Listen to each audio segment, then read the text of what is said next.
That one, the other one. Oh, the other Tyler. So, Are you good? All right. Welcome to our city council meeting for tonight, January 29th, 2020. We will have an invocation by Councilman Melling and then the Pledge of Allegiance led by Councilman Isom. Surprise. Our Father in heaven, we're grateful for this day and the opportunity we have to gather here as a council and as staff to discuss the needs of our city. And we ask for thy guidance as we make these decisions to find ways to find solutions that work for everybody to the greatest extent possible. And please help us also to find ways to be attuned to those needs throughout the week as we find more ways to serve. And we say these things in the name of thy son, Jesus Christ. Amen. amen. Let's all stand and join together and pledge allegiance to our flag. I pledge allegiance to the flag of the United States of America and to the republic for which it stands, one nation, under God, indivisible, with liberty and justice for all. That'll teach you to speak up on it. All right. Thank you. We'll now move to the agenda order approval, and this is for all the meetings. Can we get a motion to approve? Motion to approve the agenda. Second. All in favor? Aye. Okay, we'll go to staff or council comments. Mayor, I just have, I think, one comment tonight, but I wanted to reiterate to everyone, since I know it's not on the agenda this evening, but I was very touched by the presentation from the Bald Eagle DAR last week about the wreaths across America. And I know firsthand the power of that program and what a wonderful way to honor all of our individuals who serve in the military. And I just wanted to urge us to continue to support that effort. And I'm happy to say that I've been able to just in this week secure $1,000 towards that project. So we're well on our way to getting the remaining money, I hope, for the next few months. But again, this is not to say that I'm in any way chairing the committee. I'm just supporting it.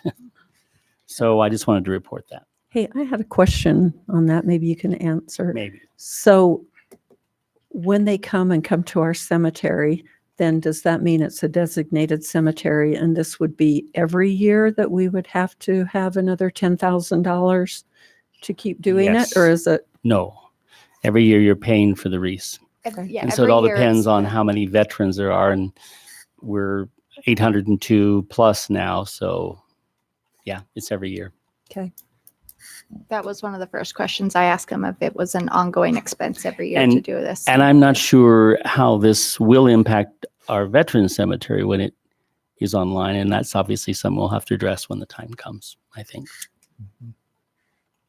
That's all. I've got just a couple quick things. So we did that walk with the councilman walk last Friday. Sorry. Scott Phillips and Darren Adams were also able to attend from the city.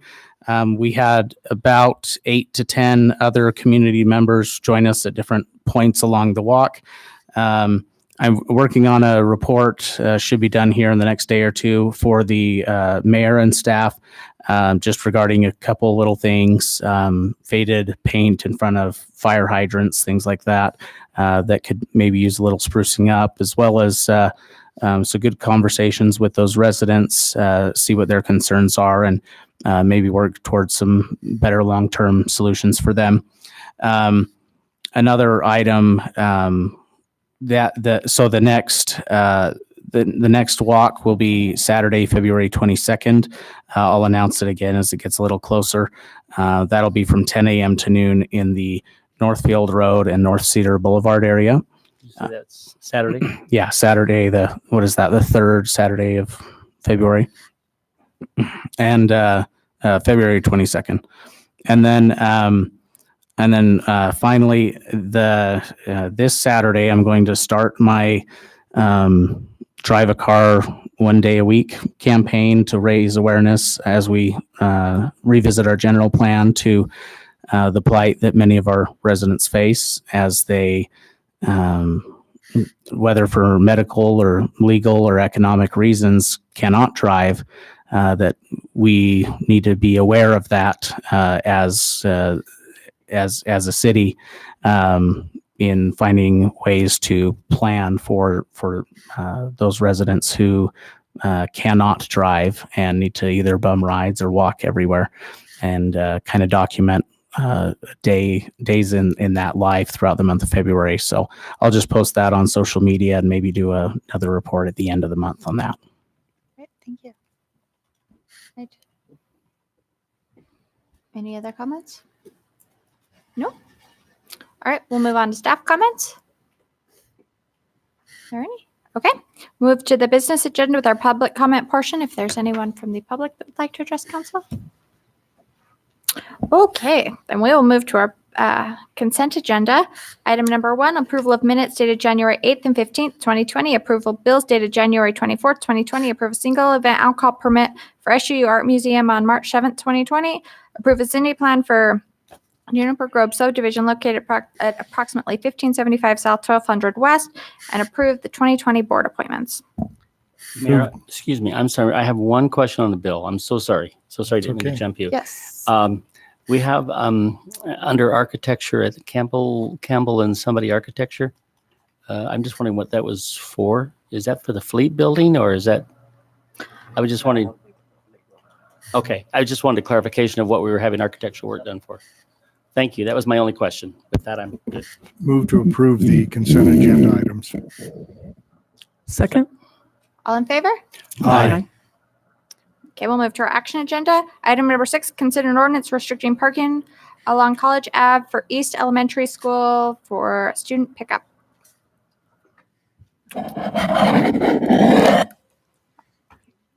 Are there questions, comments?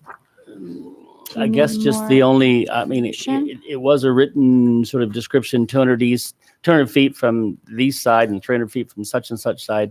I'm just wondering where that was and what it looked like. Because 300 East. Oh, I see. Now Keys in I was there. up at Center Street. Excuse me. I'll just come down a ways and I'll see the nice red striping. Yes, Yeah. there's a giant red line on There there. you go. Well, you It know, was 200 feet one side of 300 East and 200 feet the Right. other side. gotcha. Okay, Thank you. comments, questions? Just to clarify, that will just be a drop-off zone, not a no parking during the 8 to 4, correct? I included it under that drop-off section of the ordinance. Okay, Is there a motion? motion to approve? Second. All right, we'll start with Councilwoman Hartley. Aye. Aye. Aye. Aye. Aye. Okay, item number 7, consider leasing city property on Highway 14 west of Right Hand Canyon Road for advertising.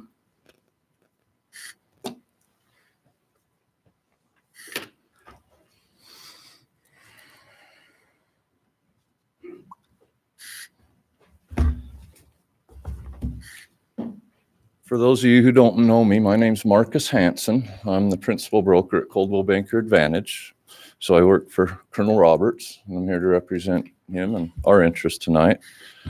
First of all, I'd like to thank the council for their service and the great working relationship we have in this wonderful city and everything you do for all of us here. I'd also like to thank the mayor and the city staff, employees. Look forward to a long and mutual relationship, and I'll do everything in my power to make sure that's always the case. I would like to share, however, our position. We feel it's self-evident that there's been a mutual agreement in place or the sign wouldn't be there. There have been no problems in over 40 years since the city acquired this property in 1979 until a competitive interest brought this issue to the city's attention. From the research I've done, I found this transaction was to the city's benefit in 1979, and it also benefit all parties involved, which would be the Coreys, Corey Realty and the Corey family, Cedar City Corp. And this was governed by the state and UDOT permit, whereas grandfathered as a non-conforming use. I did consult with our city attorney yesterday, and it's my understanding that maybe the records haven't been searched in depth to see if in fact there is some sort of prior agreement in place. I know Renan was able, Dan and I had gone over there few weeks ago, and she was able to pull up the original deed for this property when it was acquired by the city in 1979, but didn't really have the time to look any further into that to see whether there was any other written agreement. But at this time, we don't have anything in our possession, and I'm not aware of anything that the city's got. But I guess the question that brings is, was this property donated by the Corys, or was it traded for a water connection, or paid for by the city? That's just a little question that comes to my mind. To give a little more history into that, just so everybody's clear how that property was created, that until that 0.46 acre parcel was deeded to the Cedar City in May of 1979, it was actually accepted from the deed as a portion lying within the bounds of Highway 14. So the easement was 400 feet, and this is a quarter section, so a 40-acre parcel, so it's square, and the highway goes along the corner. At that time, UDOT shrank the easement for that small portion there, a few hundred feet, I think 364 when I measured it on Google. They shrink that so it's 100 feet from center line. That allowed the city to now own, or Isla Corey to deed that 0.46 acre parcel to the city, and also created a small adjoining parcel that was owned by the Corys and currently the Allens or whomever has since acquired that. That was, so the research I've done and looked at the UDOT plaques that showed the city water tank and water line, the reason that was done is to create the parcels for the city to place that chlorination plant, okay, on this property, because the water line was already in place there. It was along the UDOT easement, and so UDOT agreed to shrink it in that portion right there. And it's just that small portion where they shrunk the easement down to allow for that city to own that property where the water treatment would be placed. From everything I found, that sign has been there as long as dirt. It appears it was there when the city acquired the property. Based on the Utah billboard information I found from our permit, it was a grandfathered non-conforming use. So after 1981, there's no way it would have been allowable. It would have had to have been 100 foot from the edge of the highway. Okay, and our sign's currently 55 feet from the center line. Okay, so it's on the edge of the road, but that was grandfathered in and dictated by the state billboard permit, which we have, and it's been discussed in good standing. So that's just a little history on where it came from and how it all came about. And so, like I say, we feel there must have been some sort of a mutual agreement when that was deeded over to the city that would be allowed to stay there. And it's been fine with the state. And like I say, for 4 years, it hasn't been an issue. That being said, we'd be agreeable to enter into an agreement with the city for the sign to remain in place. I feel that would be appropriate. There's been a little bit of talk on a time frame on that or possible sunset clause. Prior to that, I'd like to share a little additional information. I've done some research and I knew there was something else, but I've got this really neat book. It was a conference I'd been to a number of years ago, a Utah Citizens Guide to Land Use and Regulation, How It Works and How to Work It by Craig M. Call, the Utah State Department of Natural Resources. With your permission, I'd like to pass on a few copies of this to council and just read over that. And this is just simply, I was curious on this, so I did an extraordinary amount of work and due diligence into this issue just to see where we stand with that. I believe I got 6 copies here.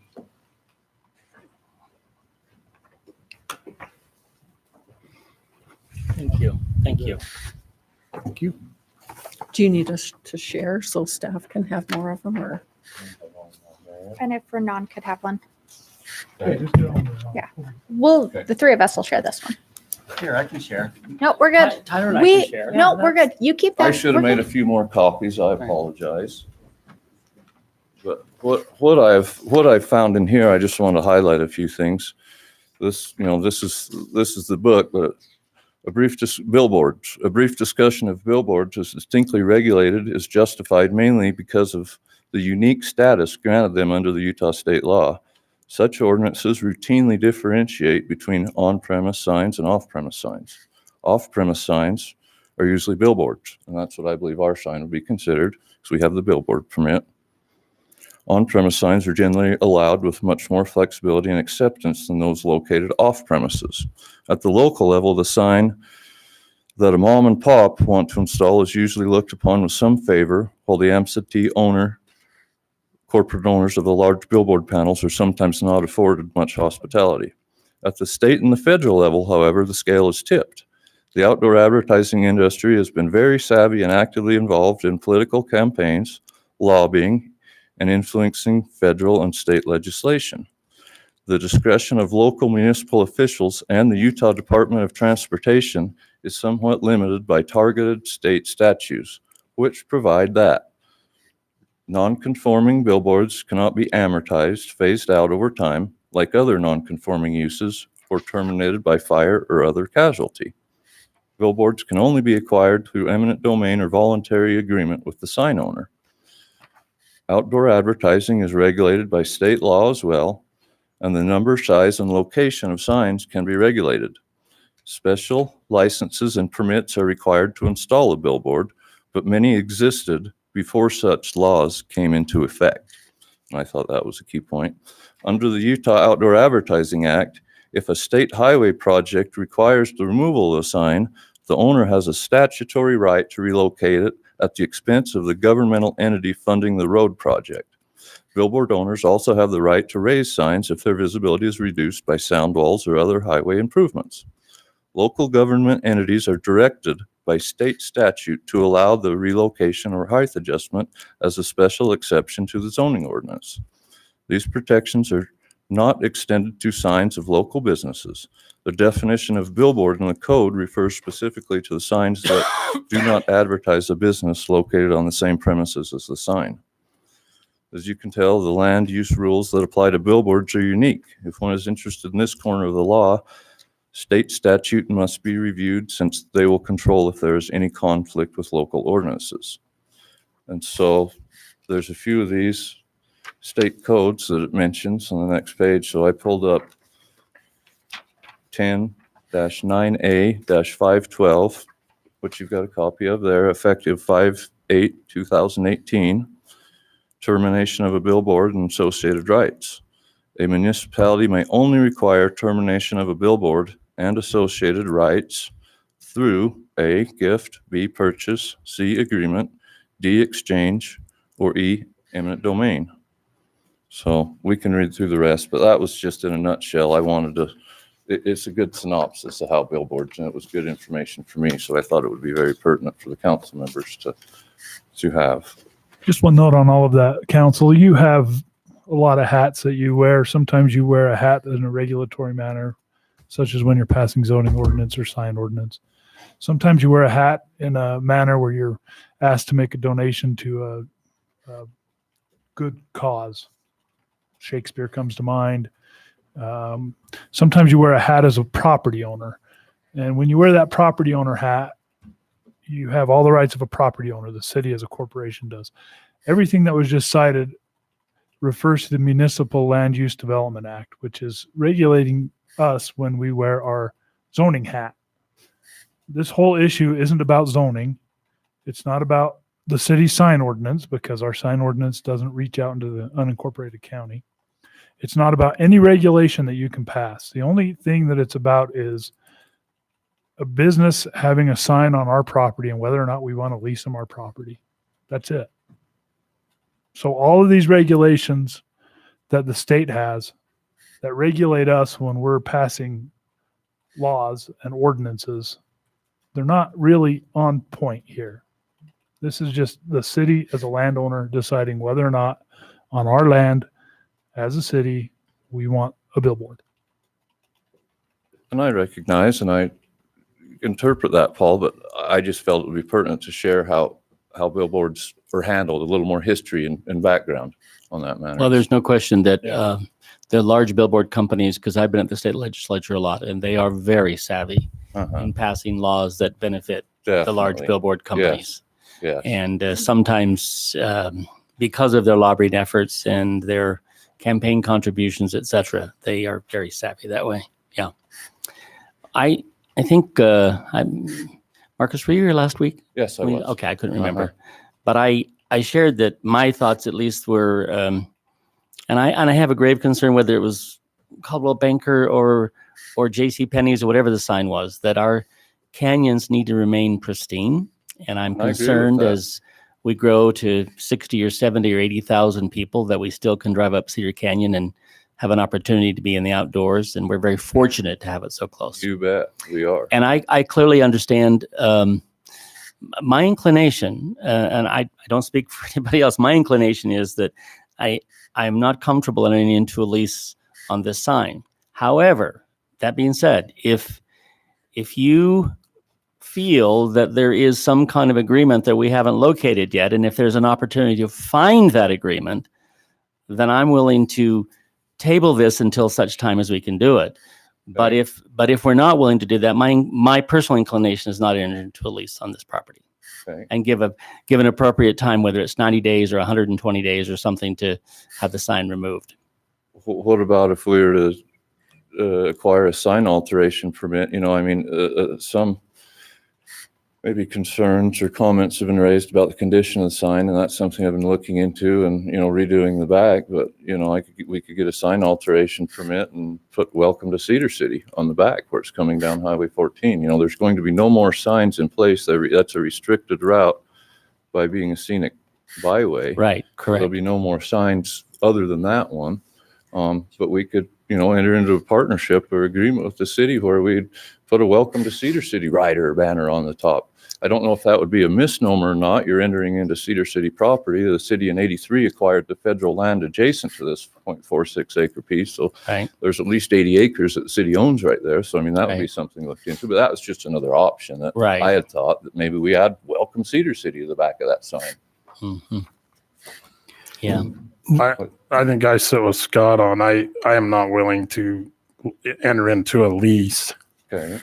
Because that's totally against, you know, ordinances that we've developed. I realize the ordinances that we have in the city, as Paul explained, I realize it's in county, and county abides by the state statutes that you've included.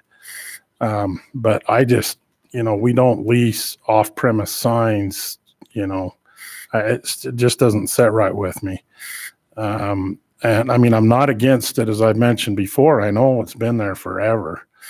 And, you know, it's sad that somebody brought it to the attention because, you know, supposedly they wanted to lease the space. And then when you mentioned that Renan has reviewed, or he got the deed when it was transferred from Corey's to the city, and you well know this too, obviously, you're a realtor, I'm a realtor. Right. If there was a lease put in place by the Corys to have that sign there, it would have ran with the deed. Mm-hmm. And carried over when the city acquired the deed to the property because it runs with the land. Yeah, I'm just telling that for the public. It's not you and I know that. So that being said, it sounds like there wasn't, you know, an easement or allowance by the previous owner for the sign to be there, which is unfortunate. You know, like I said, if something came up down the road, there's a possibility, but in my mind, I think for the time being, like I said, I couldn't support, you know, the city reaching out and leasing it. I think that opens a major can of worms for us as a city.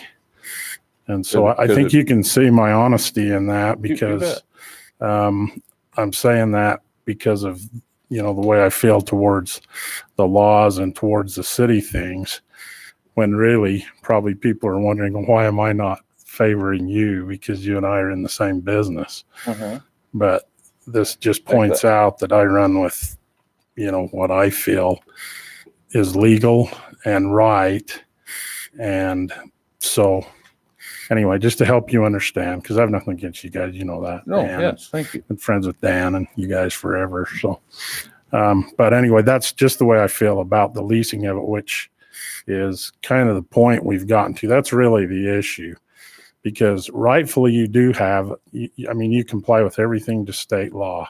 Like I said, I've read all those statutes and everything in detail. And yeah, you do. And the county, it's in their verbiage that they go by the state law, which is what you've included. So anyway, if that just helps, that's my opinion on it as well. And I'd be inclined to agree going forward with future agreements. And I don't want the city to get into the sign leasing business. That being said, we have had a lot of agreements in our city that were done on a handshake for a long time. And well, we can't really do that anymore. I wouldn't be opposed to looking into some way to formalize this possibility of a handshake and sunsetting it at some point, contingent upon you guys updating it. It is a little dated, and making some accommodations, basically letting Tyler run those negotiations and seeing where we can get with that. Because I do think it's important for the city to honor those handshakes to some extent, but we need to formalize it and sunset it as soon as we can as well. I tend to agree with Tyler also that I've talked with Dan a couple of times, and while there seems to be a good evidence that there was maybe a handshake agreement, there's no evidence of it. And the facts, I'll say it's like non-conforming. With Non-conforming grandfather use is what it's grandfathered in, but not with the landowner, which is the city. now. Yes. And I would like to offer as a compromise. I thought Tyler's idea was okay to sunset it. Okay. I told Dan I hope he retired and enjoyed life, because he goes, well, I don't know when I'm going I to know die. that- And I'm that- like, I that- want you to quit working before you die. That's the plan. So- So I'd like the sign to be mine one day. So Yeah.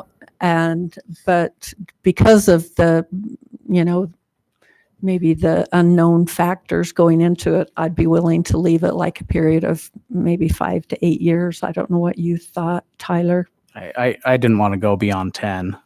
So, But if and that's I would maybe say that's more Tyler's arena to see if in the negotiations I'd be willing to go longer if there were provisions in there to make sure it's pretty, and maybe have something like a welcome to Cedar City or whatever that may be, some stipulations to make sure it looks good and that it's It'll all kept work up together well. on that, you bet. And then without those or perhaps anyway, finding ways to let Tyler negotiate that. But I don't want to see it go out another 40 years for sure. Yeah, I think we are all kind of tending toward, well, at least the last two that have spoken, are tending toward understanding that there's been something in place for a long time. And we can't ignore that. But I also think that, at least my opinion is, we ultimately want to conform to the scenic byway guidelines You bet. and clean that kind of thing up. So some kind of a cliff on this Okay. where we Well, conform. if possibly it could be readdressed prior to the expiration of that or something, maybe something like that kind of language could be added, but that would be workable. Tyler had pre-verbal tension over there. Well, I understand that maybe we need to negotiate terms, but let's not forget we're the property owner. If we have the upper hand. Sure. Yeah. So I would ask for whatever the council would like. If you want 5 years, tell me 5. If you want 10, tell me 10. And then I'll craft all the terms to go with that to make sure it's aesthetically pleasing and blends in with the neighboring environment. There's a welcome to Cedar sign. And we can put all that in and then bring it to the council for you to approve or cause me to amend. And I'm assuming there's sort of standards somewhere that talk about outdoor billboard advertising and some kind of rates, so we can come up with, if that is approved, that there's some kind of reasonable lease amount that is attached to it.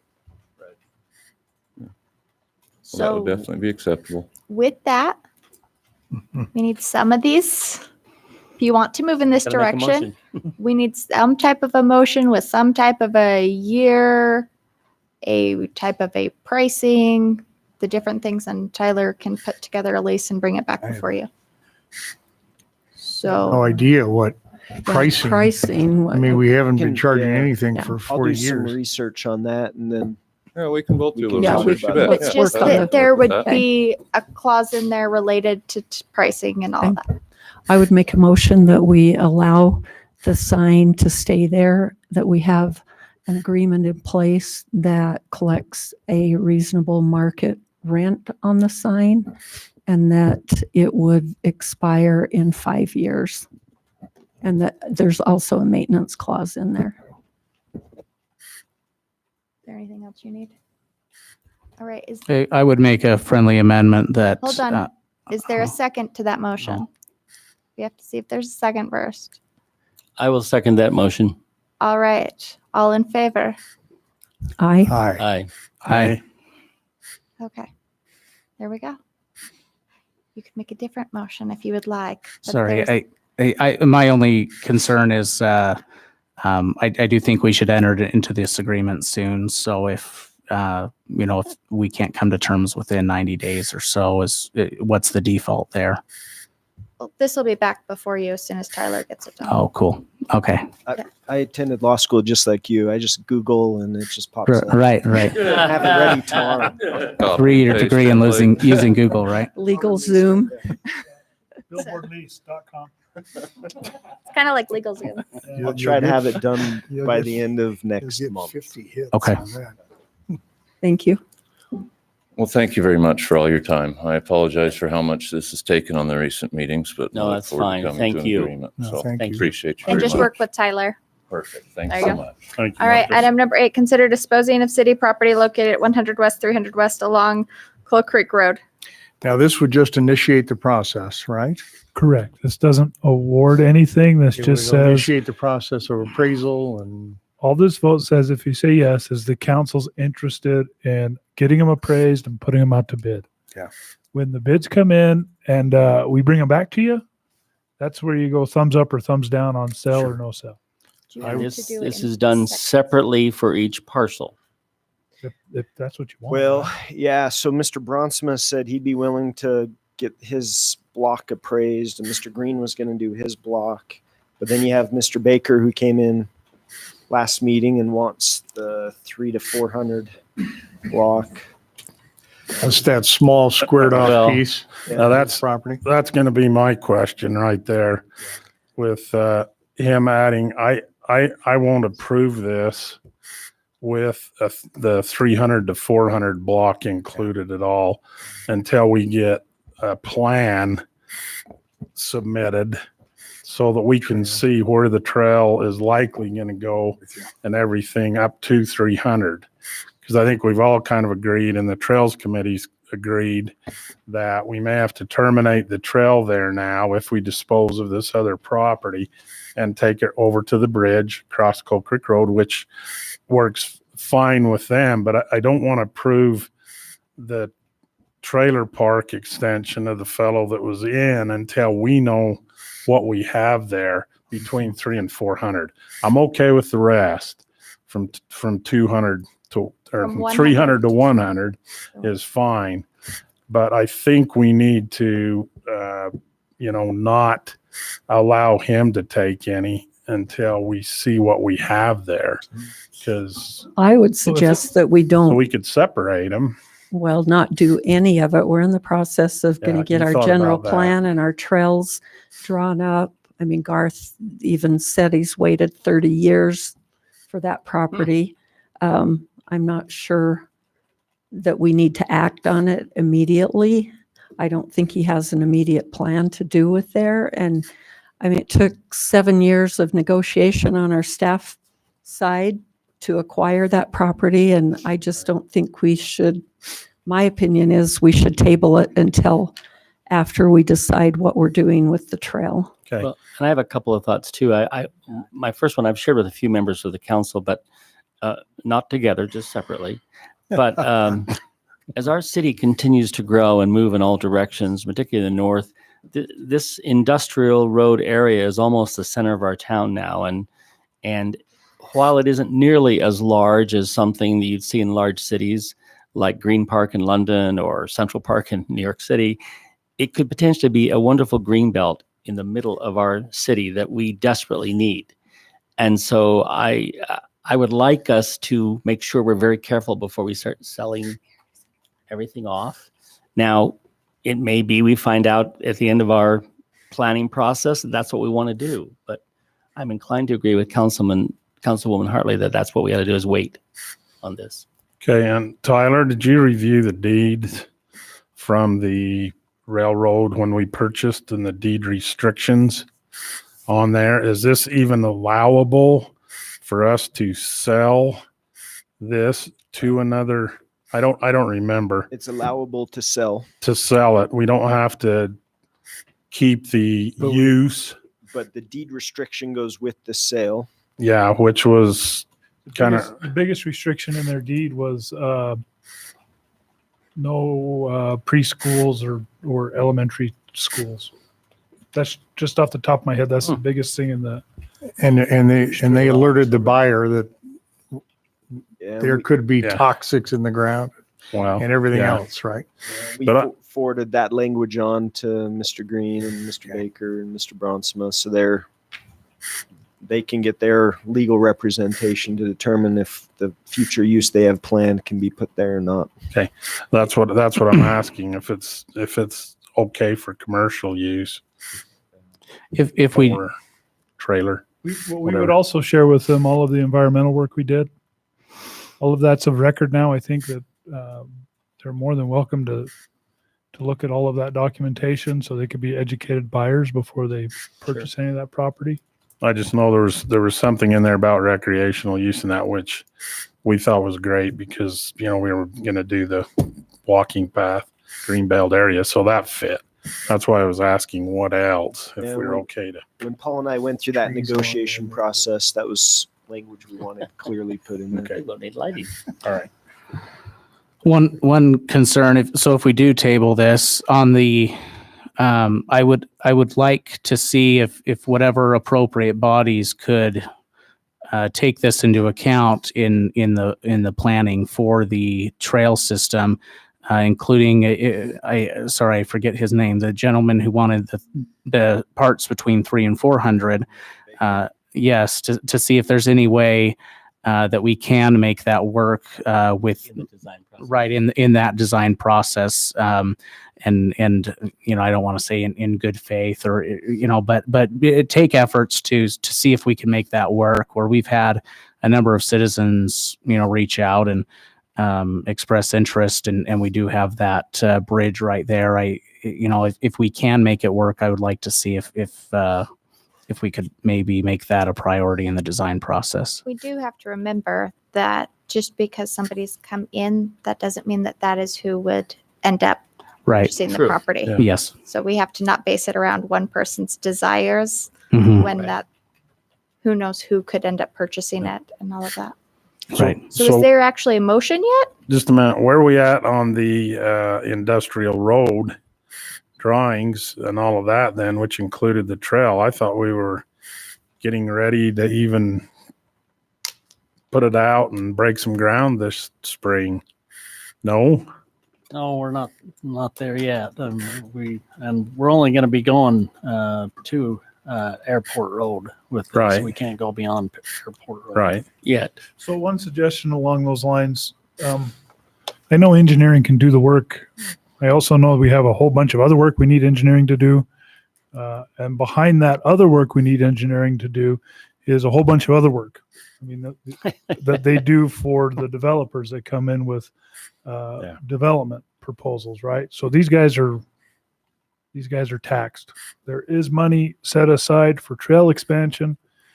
Would the council have heartburn if we went out and contracted with a local design professional to design the trailway?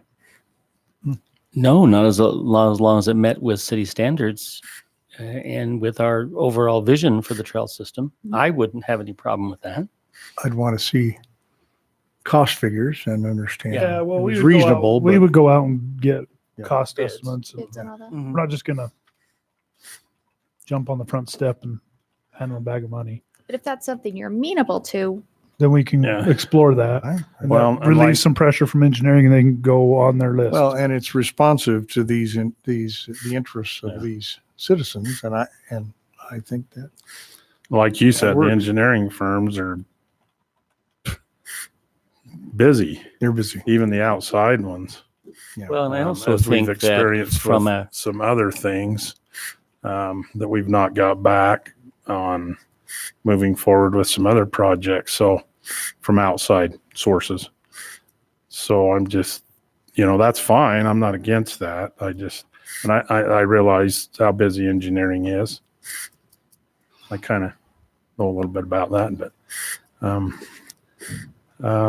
so yeah, I'd be in favor of that if I would make a motion to that effect, that we, in an effort to sort of help with the concerns we have over the property at 100 to 300, that we ask staff to explore the option of looking into having an outside source look at some design options for our proposed trails and greenbelt through that part from 300 all the way, well, from 100, if that's so inclined to look at it that way, because that might affect our decision on the property.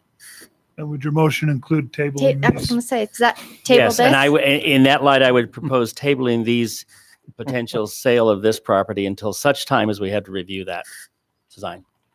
Is there a second? I'll second. second it. Well, one of us. All in Yeah, favor? go ahead. Aye. Aye. Aye. Thank you. Item number 6, consider a resolution amending the city's purchasing policy. So since last week, I just I rearranged some of the language to make it clear. So it says the city may reserve the right to select the appraiser. However, once the appraiser is selected, the appraisal will be ordered by the city, just to make sure it's clear that we're the party ordering it and we're setting the terms of that Yeah. appraiser. Move to approve the resolution. Just So- one caveat, and I brought this up, but Mrs. Hartley left before we I did discussed listen it. to the meeting, Oh, okay. though. So there is the issue with the Forest Service. They're not really amenable to, well, I'll just leave it at that. Yeah, and I think we need to work with Okay, whoever, but the city needs to be the one that orders the appraiser so that the appraisal, so it's prepared for the end user, which is the person who orders it. So that's where I have a problem with someone who is interested in purchasing a property, going out and finding an appraiser and having it done, and that's prepared for that end user, not for the landowner. So so on the Forest Service project we're working on, where they've had a yellow book appraisal completed at their selection and on their dime, would it be the direction of the council that I go to them and give them a name of an appraiser and say you have to go get it reappraised? no, I would probably just ask if it can be reassigned to the city. Because we did that in the banking all the time. They'll reassign it, and then if the value stays static across the board, then they'll just reassign it, and then the city will now be the end user on it. So, As the landowner, yeah, as you say, the end user. Oh, Reassign the appraiser. I can't even get them The to give us a appraisal. copy. Oh, well, it's pretty hard to use it if we don't have a copy of it. Well, I mean, we've been at a month's loggerheads over them not wanting to give us a copy. That's interesting. Yeah, that's what I thought too. would we have similar issues with Hmm. FAA and BLM and things like that? FAA is probably going to do their own whenever they have an interest. We're not going to be able to tell FAA normally tells us who we're going to use. It doesn't go the other way. Yeah. I'm not sure with BLM, Okay. I just want, but that's a sticky. No, we wanted that worded so like we can negotiate and work with them, but we typically should be the one that orders it. I don't disagree. I just don't want to get sideways with Yeah, I the don't- council while we're working through the issues with Totally agree. the federal agencies Yep. who tend to look at us as Right. well, potentially, Almost especially small. when it's a good project for the city, we don't want to get it sideways over. Yeah, exactly. We don't want to get hung up on a technicality. So, thank you. There is one other thought to add to Terry's thought. You didn't say your name. Oh, I'm sorry, Tom Jett. You're Tom Jett too? Oh, Right. Tom going. Jett. Middle two of them. That is we could do just in addition to, so we could name the Forest Service and Cedar City as the parties that are ordering this, as so it doesn't have to be an either or. Yeah, it sounds a like that might possible be an issue too compromise. if they won't give us a But that's copy. the- But if they won't give us a copy, it's probably It's a moot a point. mood issue. I still have hope. Well, So then how do we know it was ever really even appraised and what the number was? Well, that's kind of what I told the Forest Service guys. Well, we could ask Congress to deal with this, but they're kind of busy right now. Okay, we'll pass on thank that you. one then. All right. Are there other comments, questions? I move to approve the resolution. Second? All right. We'll start with Councilman Adams. Aye. Aye. Aye. Aye. Aye. All right. Item number 9, consider an ordinance regulating the zoning of cannabis production, processing, and distribution. So based on last week's discussion, you can see I added under the cannabis pharmacy section a subscript 2, and then added some additional language that Councilman Melling suggested. So that just makes it clear that if pharmacies do go in there, they're on notice.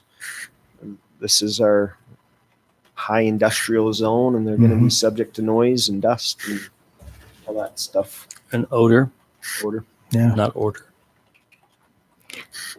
Okay. Comments, questions?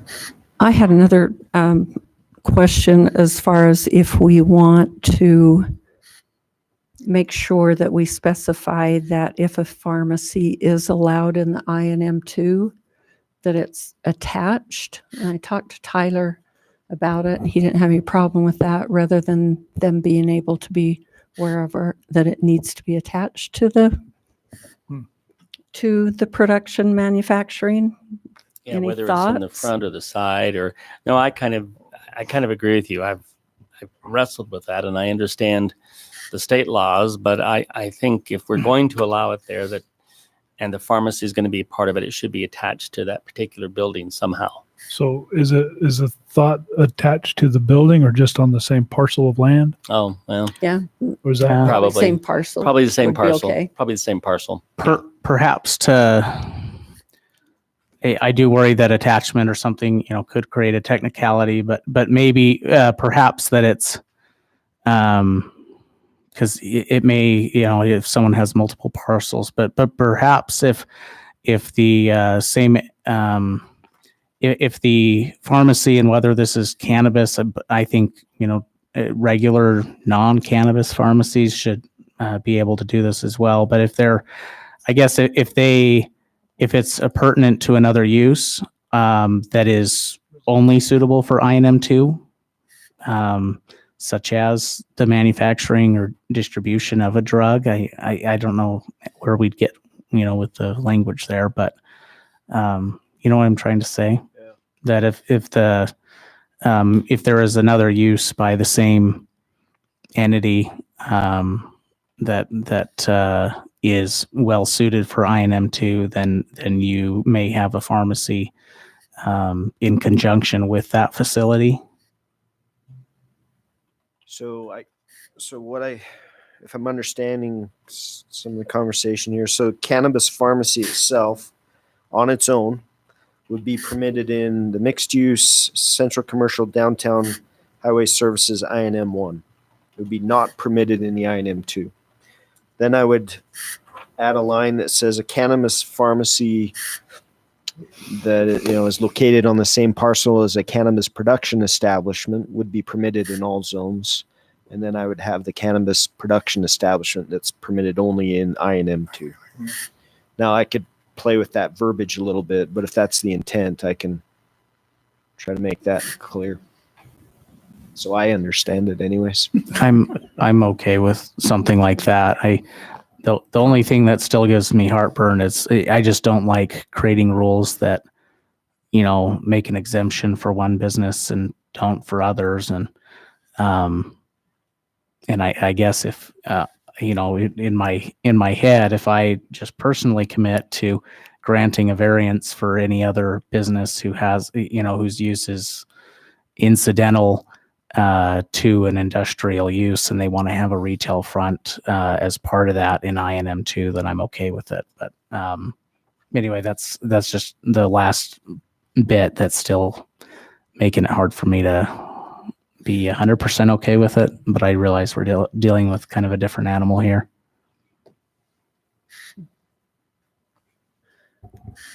had one other question that was raised, and under Utah law, does it address remote cannabis dispensaries in the form of the vending machines and whatnot? I didn't know if Utah law doesn't address it. The pharmacist that was asking me about it said in Arizona there was problems because these dispensaries were popping up in places where pharmacies are allowed, but they didn't necessarily, so they were like designating a certain size to where that would be, in a lobby, you could have a dispensary or whatever, but you couldn't just like pull up to a dispensary on the street. Or if we're okay with that, it's all just new, but that was a question that was raised in the community. So, State law doesn't allow that right now. okay. Yeah. All So right. I Okay, don't good. know if the definition clearly states what a pharmacy is, but I know there's no intent right now that you could drive up and get your marijuana from a vending machine. Okay. Get your red box and your Coke and go. Yeah. Okay. It's happening elsewhere. So, And your Excuse me. Okay. Are there other comments, questions? Can we get a motion? can we make a motion that what Tyler Romerl stated You want to repeat yours? without Kind of repeating what all you- of that? So when it comes to the table of allowable uses, the cannabis pharmacy itself would be permitted in the mixed use, central commercial, downtown commercial, highway services, INM 1, 2. It would not be permitted in INM 2. A cannabis pharmacy that is located on the same parcel as a cannabis production establishment would be allowed in the INM 2 zone. And then a cannabis production establishment by itself is allowed only in the INM 2 zone. I would make a motion for us to do what Tyler just read. Second. All right. We'll start with Councilman Hartley. Aye. Aye. Aye. Aye. Aye. Okay. Thank you. All right. Item number 11, consider proposals for general plan update. So He's got to order it. my name's on the list, but Don's going to give the presentation. Thanks, Don. Oh, yeah, I know. All right, Don Boudreau, City Engineering. Thank you, Mayor and City Council. So as you know, recently the city sent out a request for proposals to update the city's general plan, which was last updated in 2012. The city received three responses from three qualified organizations, which included Urban Planning International, which is UPI, Logan Simpson, and Rural Community Consultants. So an evaluation by city staff included scoring the proposals as related to the scope of the work, qualifications, timing, and costs. All of the proposals generally follow a similar format, beginning with visioning, looking for the direction of the general plan, establishing goals and policies. They all have a public outreach component, public hearings, and then ultimately development of the plan and approval by City Council. So just a brief summary of these, the responses we got. UPI is an organization led by Michael Clay. He's from BYU. And in that proposal, he will be utilizing students from BYU in preparation for the plan. The proposal anticipates a steering committee to include the visioning and goals, policies, at least 2 public outreach meetings, community survey in preparation for the plan. And the elements included are land use required by state, moderate income housing also required by the state, environmental, economic development, historic preservation, public facilities, and annexation. There's also, we can include others as the city sees fit. This proposal has a fast timeline, expanding approximately 4 months at a cost of $35,000. That was the lowest bid that the city received. This could also be a con. It's a pretty quick timeline to get it completed. The second proposal we received was from Rural Community Consultants, and that include kind of the same process of visioning via survey, city input, It also had some input and some mechanisms to use the web, kickoff events, kind of non-traditional public outreach, and things of that nature. The timeline for that proposal is 6 months with a cost of $43,909. This firm does have some local experience as a pro. They've worked with Brian Head, but it seemed to be the lack of staff being a two-man operation is one thing we looked at. And lastly, we got a third proposal that was received from Logan Simpson that they had a depth of experience, probably 6 or 7 experts on board. Their approach included branding, community outreach, use of technology, text polling, and an initial kickoff meeting. From there, they were looking at the visioning, and then they would incorporate the elements from that visioning document. So the plan and the scope of work was certainly considered more expansive by staff, especially related to the visioning, but the price tag for that is $99,999. What's the time frame? I'm sorry, 1 year. So they're looking at a 1-year process. So you indicated that they specifically said that they would incorporate the Vision 2050. No, I did not. Saying That was not. any of these, No, that was not incorporated. none of them reacted to that, or the other things that we have going, like ASAP and No, That was in the those- RFP. They don't. What's that? They didn't exclude that information. It wasn't I don't think any excluded. of them just none of them came out in their spoke to it proposals and said, specifically. "Yay, we love Vision 2050." No, They no, just- and I'm They not- didn't and I'm not exclude looking it. They for that. didn't. They didn't count it out. Okay. They didn't highlight it either. Okay. Correct. So in summary, all 3 organizations certainly appear quite capable. I think they could all produce quality work and a suitable general plan.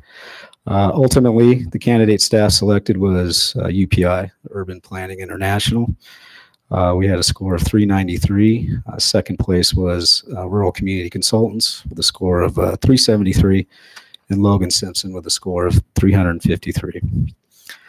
So ultimately, staff suggestion is to have UPI help us with the vision for the future here. I'm very concerned about it, and I'll tell you why.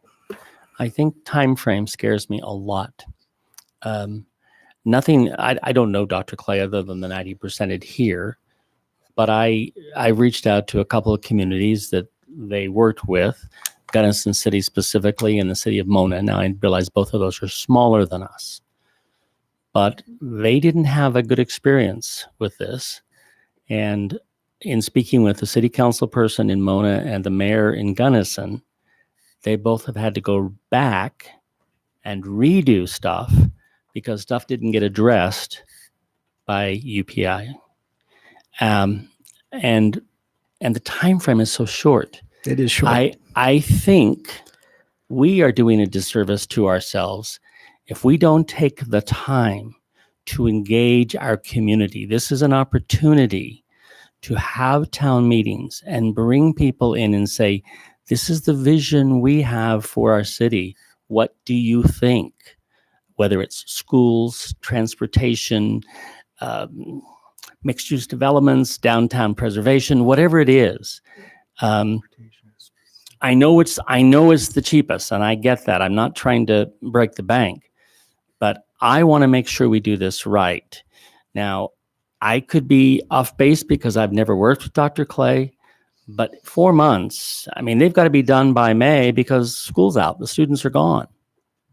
And I'm really concerned that that's too fast tracking it. Well, in a minute, I want to see if the other council members have anything to say. I'm sure staff study these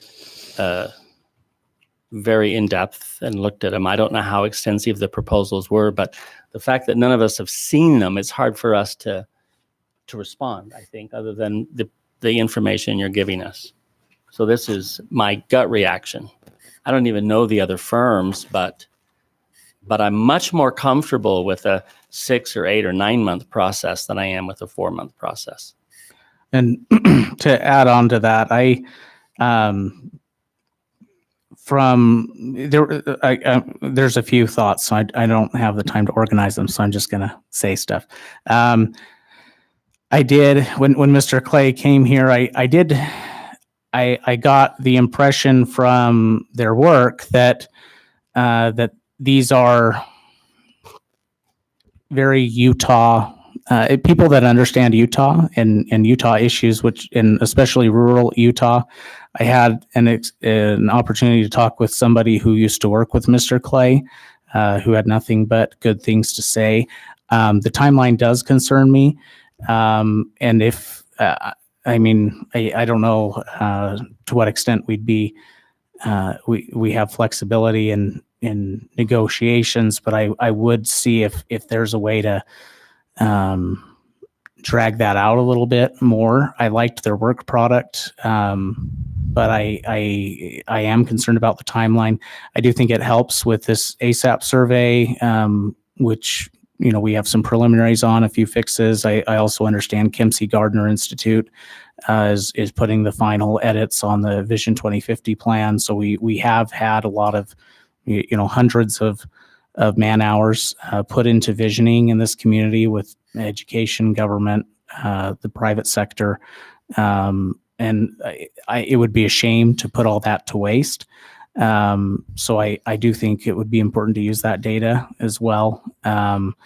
So I would be inclined. I do like the idea of going with Mr. Clay's proposal, but seeing if we can modify that timeline. And I don't know what our flexibility is there with negotiations.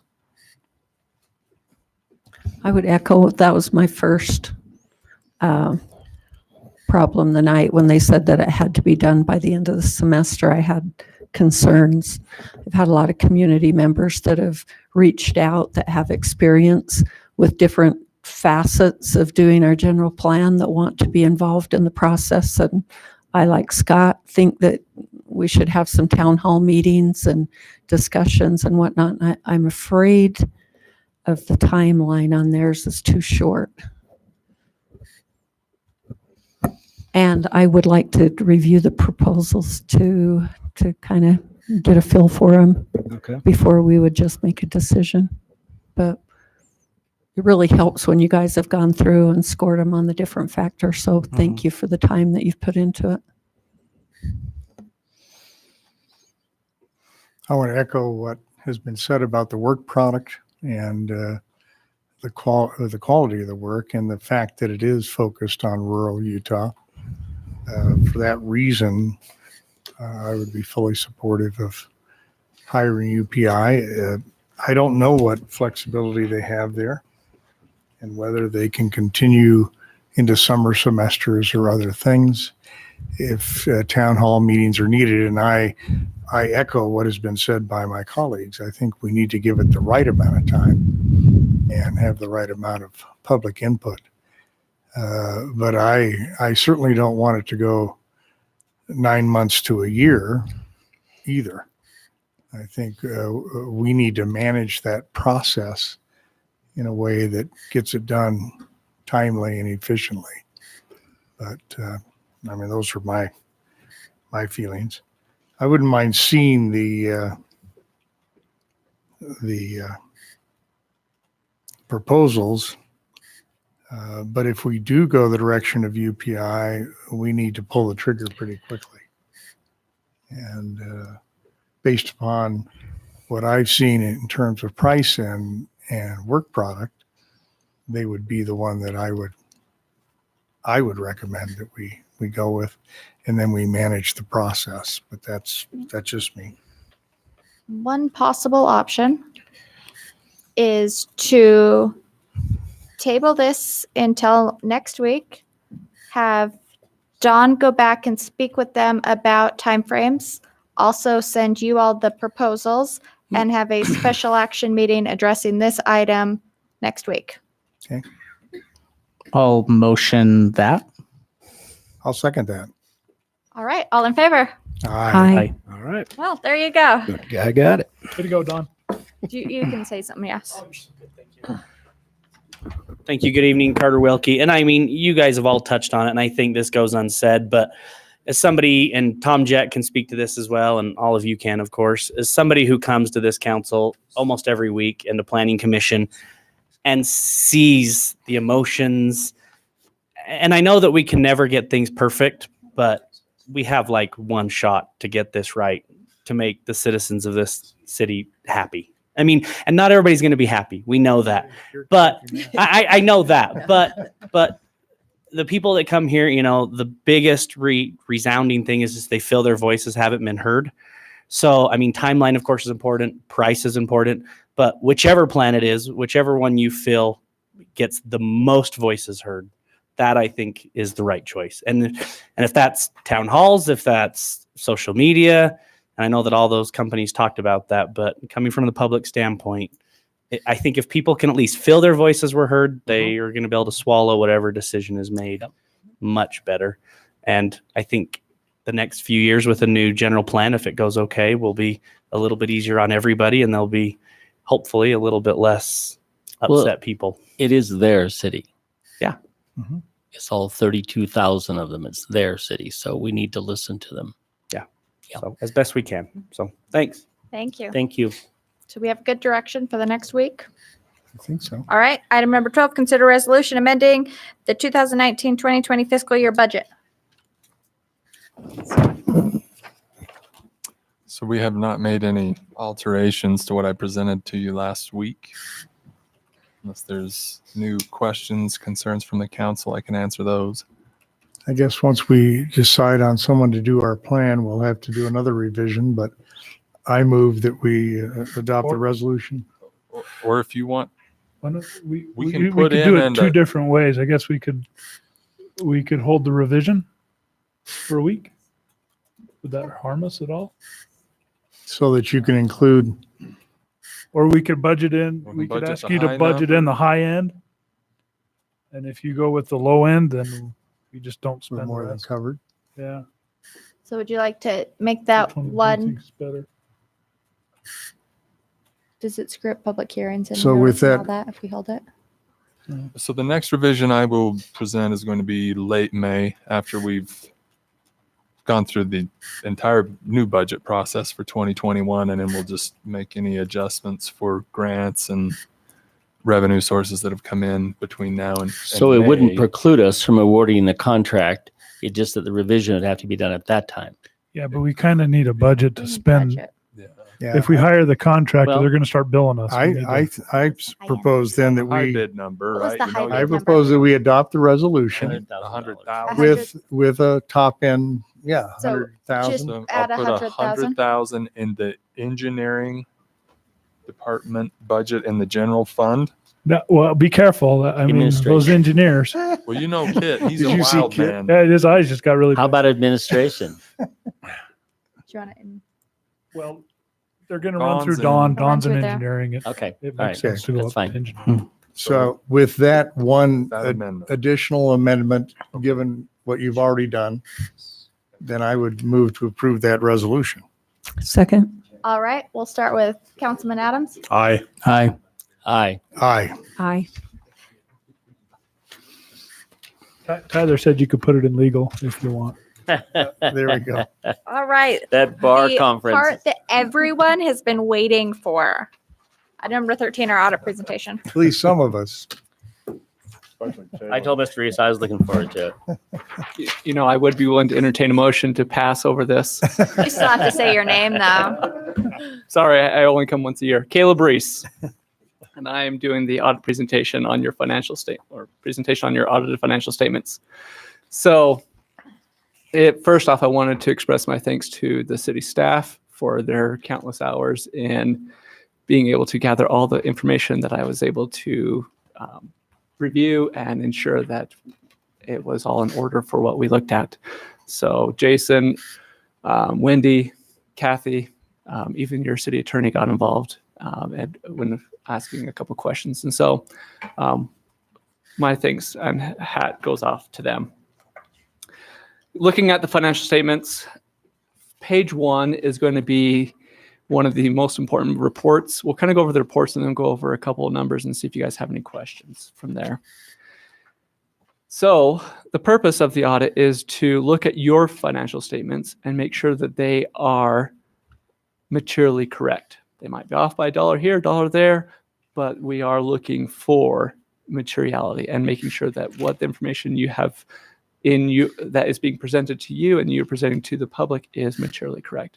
And so we are able to issue an unqualified opinion.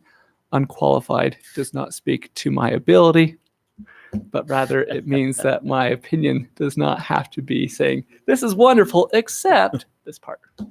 That's about as funny as an accountant gets, don't I was worry. going to say. Caleb loves accounting jokes. If you When don't we- know, he has a whole list of When he them. was in my class, we had those kinds of discussions about unqualified. I take some of the responsibility. Craig and Jason are laughing and eating this up. So That's Oh, sorry. I you know why I get so nervous? I was trying to bring my 4-leaf clover, but it was a little bit, bent and everything. And my wife tried to iron it so I could pin it for my good luck, but I said I didn't want to press my luck. Oh dear. That's why I should not quit my jobs. Are you trying to divert us? Are you trying to divert us? Bob Newhart made it all right. Yeah. Should I give you some free legal advice? Just stop. All right. Thank you, Tyler. That's great. Sorry. But that is page 1 and 2 of the report. If you want, we're going to go back to the back pages. The next report is going to be on page 77. The purpose of this report is to look over the internal controls. All right. And when evaluating internal controls, 3 main functions that we want to make sure are separated or segregated is going to be 1, custody of assets, 2, authorization. Okay. Who's going to be signing the checks and authorizing something to go through? And 3, record keeping. Okay. When a person has more than one of those functions, it does create an environment in which fraud could occur and not be easily noticed. So we come in and we look at your internal controls. We get an idea of how cash receipts come in, cash disbursements go out, and payroll. And I am pleased to report that we did not see any findings or any problems with your internal controls. You have a clean bill of health on that. However, I always encourage you to still be aware of anything as the city changes, as employees are added, et cetera. Just always still keep an eye on. As you are the city council, be prudent in making sure as you're reviewing those expenditures that you are approving each council meeting, review those and make sure that you're just doing your due diligence as well. But you do have a clean bill of health on that. The next one, page 79, this is going to be the single audit report. As you did receive a significant chunk of money for the airport, the federal government decides that if you're going to receive their money, you have to go through certain hoops, certain requirements. Okay. So part of that was we come in and we make sure that everything that the federal government wants you to be in compliance with, that you are in compliance with that. That is then submitted over to the federal government. And again, I'm happy to report another pass.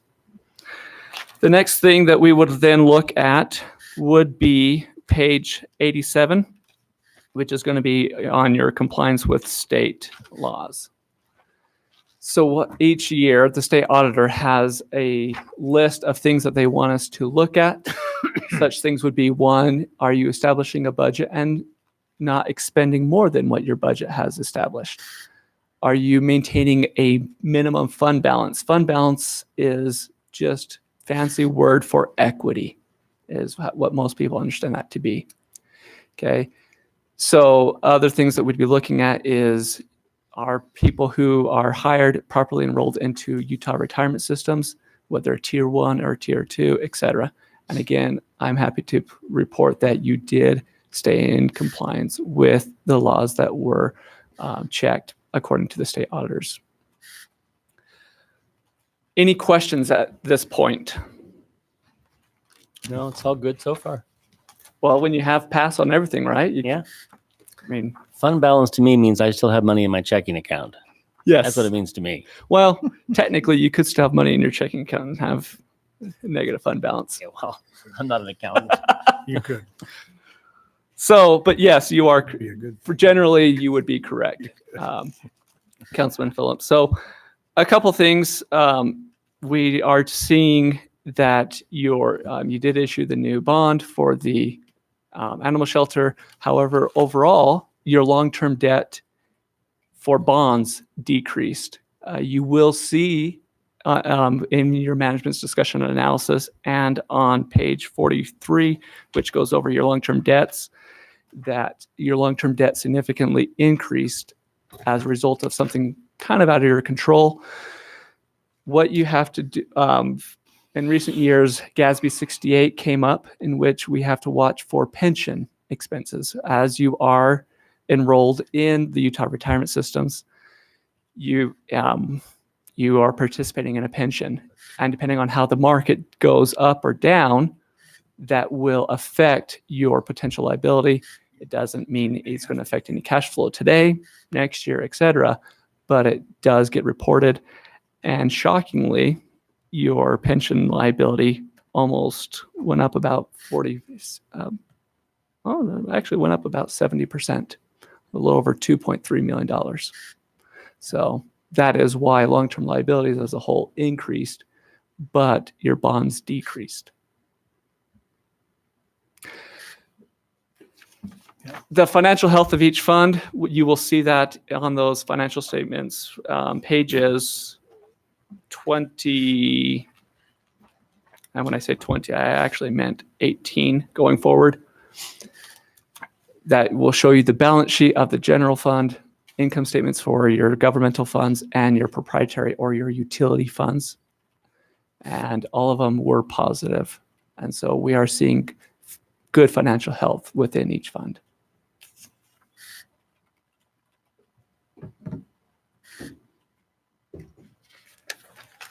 No jokes, right, Tyler? That would be a great. If you're at the very end. What do all You accountants can go down suffer in from? flames here. I forgot. It's your own joke. I know. Depreciation. Depreciation. Oh, All right, That's how we continue. started the Yeah, come audit, on. this year with the accountant jokes for me. Sorry, I have a father of 4 young kids, and they roll their eyes too. So I am a little. Jason thinks you're really, really funny. So if that helps build up the self-esteem. I am a little disappointed. I was fully expecting lawyer jokes from you, as are customary with our I have some. interactions. So, what, if you want. keep in mind there are kids watching at home on YouTube. Yeah, that's right. No, my favorite joke is, why won't a shark attack an attorney or an attorney? Because professional courtesy. Mhm. oh. There you go. And with that, back to the audit. I'm actually, unless there aren't any questions, again, I'm pleased to report you passed. There were no findings. You're in compliance. The funds are financially healthy. I'm not seeing anything that would be concerning. So we had some increases in debt, but relative to statutory limits, we're nowhere close to. Nowhere close. Nowhere. Right. And then you will actually find that in the management's discussion and analysis. As I recall, maybe page 6 or 7, it will talk about the long-term debt. It's based upon your property tax. You guys are millions upon millions of dollars off from your statutory rate. Okay, perfect. So I know not all of you are accountants, but I would encourage you to read the first couple pages of the management's discussion analysis. It is a great summary of the remaining 60, 70 pages, and we'll give you a I brief like all the oversight. pictures Oh, thank you. and the graphs. That's actually due to Jason. These are your financial statements that he put together. I just do the letters. You thanked our staff for doing this timely, but we are appreciative that you're getting this to us in such a timely fashion. We've had it much later than this, so we thank you. Well, Thank you for My that. pleasure. And if we have any trouble sleeping, we'll read this. I mean, Absolutely. And if you do have questions, please give me a call. Yeah. I'll say, as always, we can reach out to you if we have questions. Yes, please, if you do, because I want to make sure you guys understand the financials of the city that you are governing. So please, if you do have questions, reach out and I'll be happy to answer those for you. So Thank you don't so call much, him Caleb. at 3 a.m, Craig, when okay, you're all reading right, it. all right. I will be up at 4, so you can. You need to approve this, Madam Mayor. Okay. Just accept. We just need a motion to accept the audit report. Second? All in favor? Aye. All right. With this, can we get a motion to Motion to adjourn this meeting and go into an RDA meeting. there a second? I'll second that. All right. All in favor? Aye. Okay.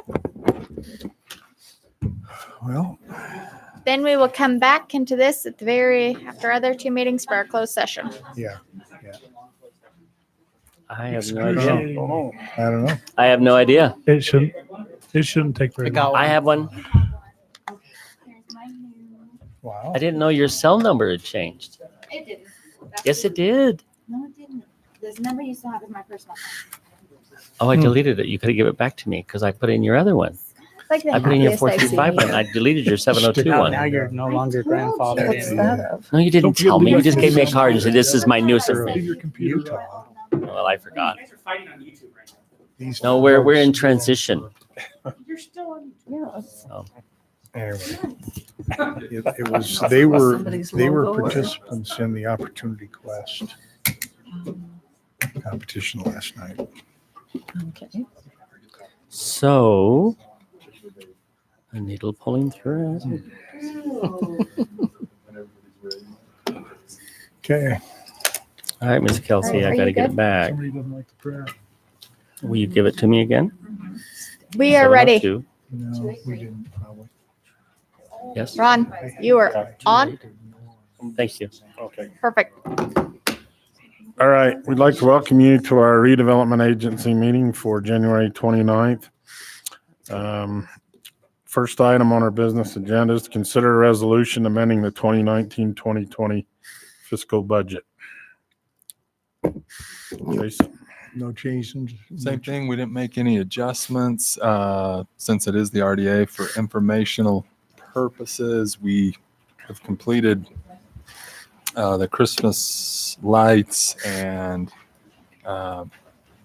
this will be coming more during the budget, but staff and the mayor, we want to continue to do some improvements with tree lighting and Christmas lighting and just the aesthetic of downtown. So we discussed a little bit whether we would possibly fund some things before the end of this fiscal year, or we may just bring the next phase of what some ideas of what they'd like to do probably in. I'd like to extend it a little bit. I don't know if it's to the north I mean, or this the is the mayor's south, but thing, but I just thought since it's the RDA, we want to keep. This is the mayor's thing. This is the, sorry, is that not professional? These are the initiatives of the honorable mayor to continue downtown improvements. Yeah, it was better. But yeah, as far as the budget, we didn't make any changes from what was presented last week. So move to adopt the resolution for the budget change, the RDA budget change. Second? Okay, roll call, starting with the mayor. Aye. Aye. Aye. Aye. Aye. Thank you. I do have one question while we're on the RDA meeting before we adjourn it. Do we need to assign a secretary? Is that something we That's approve? Or item number. That's on the No, agenda that's number next. 2 on the agenda. This body decides on a secretary. Oh, it is number 2. So sorry. So we'll entertain some discussion for a secretary for the RDA. He pays attention sometimes. Sometimes. Mr. Cousins has left us. He was I the studied this so secretary. much I today. think that Scott would make an excellent secretary. I second that. That doesn't read, but he can be the All secretary. in favor? Aye. Aye. Okay. Can I say no? No, I'm fine. Move we adjourn No, this. that's fine. I Okay. Motion to adjourn. Second. Motion, yes, motion to adjourn and go into MDA.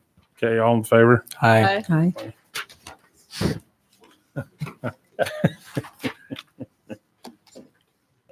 Same secretary. Yeah, Sign for both. that is. Makes fair. it easy. Makes So it it's easy. already done. All right. Yeah. Sign Can I get dog. my shorthand? Mr. Phillips, That was Yes, sir. my understanding is the only time we've used the secretary is to sign the resolutions when we amend the RDA budget. That's right. Oh, So- that's the only time. So you get to sign this love amendment to it. the RDA budget. I Yeah. love it. Okay, Step up. I'm all yours, baby.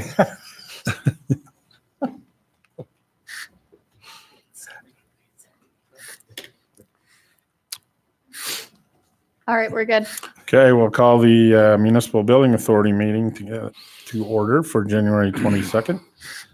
We have one item on the business agenda. Except for it's really the 29th. 29th. Yes, it said 22nd. So yeah, what a good reader I am. All right, should be 29th. Yes, okay. And not the I'm a 22nd. black and white guy, so if it's there, that's what I read it. Okay, so we need to consider resolution amending the 2019-2020 fiscal year budget. So moved. Second. Okay, roll call, starting with Tyler. Aye. Aye. Aye. Aye. Aye. Okay.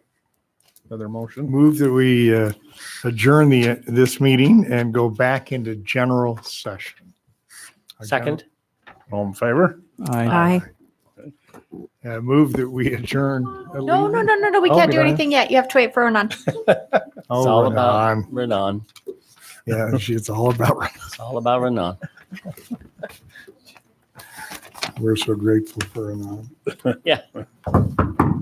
Hey, Mr. Nelson, before you leave, I have one quick question for you.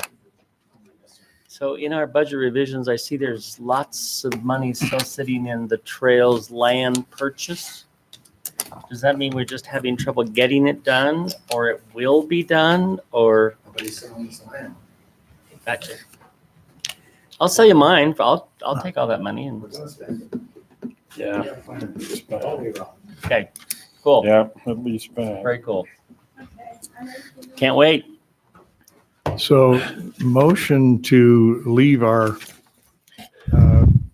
council meeting and go into closed session.